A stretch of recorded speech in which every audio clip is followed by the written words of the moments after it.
Good evening, and welcome to the Daily Voice, presented by VNN, bringing you an in-depth look at the escalating trade war between Canada and the United States and the impact of President Donald Trump's sweeping tariffs.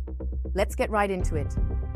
The financial world is on edge as stock markets plunge amid growing uncertainty over Trump's tariffs. The Dow Jones, S&P 500, and Nasdaq have all suffered losses, while European and Asian markets are also seeing significant declines. Investors fear that prolonged trade tensions will lead to economic slowdowns in Canada, Mexico, and China. Meanwhile, Canada and China have launched retaliatory tariffs, further escalating the trade war.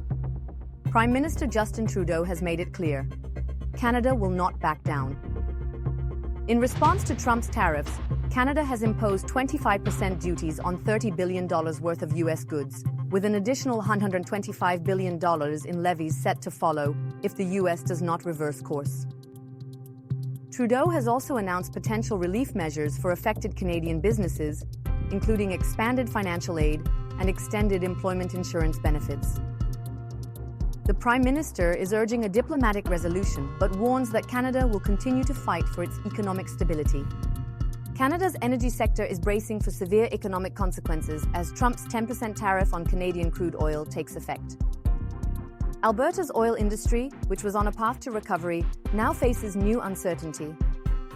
Industry leaders warn that the tariffs will delay projects, reduce investment, and threaten thousands of jobs. Kevin Neveu, CEO of Precision Drilling, notes that oilfield service companies are already feeling the impact.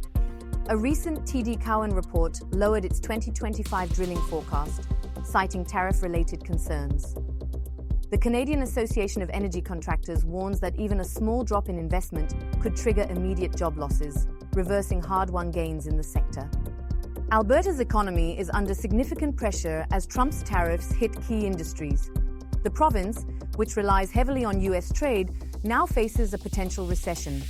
Economists warn that Alberta will suffer not only from U.S. tariffs, but also from Canada's retaliatory measures.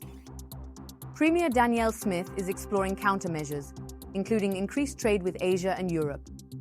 However, with natural resource revenues accounting for a quarter of Alberta's income, the province is on high alert for long-term economic impacts. Ontario Premier Doug Ford is taking an aggressive stance against U.S. tariffs. In a fiery statement, Ford threatened to halt nickel exports to the U.S., a move that could cripple American manufacturing. Ford also introduced a new Buy Ontario policy, prioritizing domestic products in government procurement. Additionally, Ontario has begun removing American alcohol from LCBO stores and is reviewing energy exports to the U.S.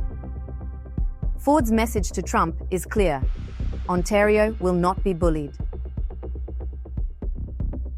As tensions rise, the economic impact of this trade war remains uncertain. Will Canada and the U.S. reach a resolution, or are we headed for a prolonged standoff? Stay tuned as we continue to track this developing story.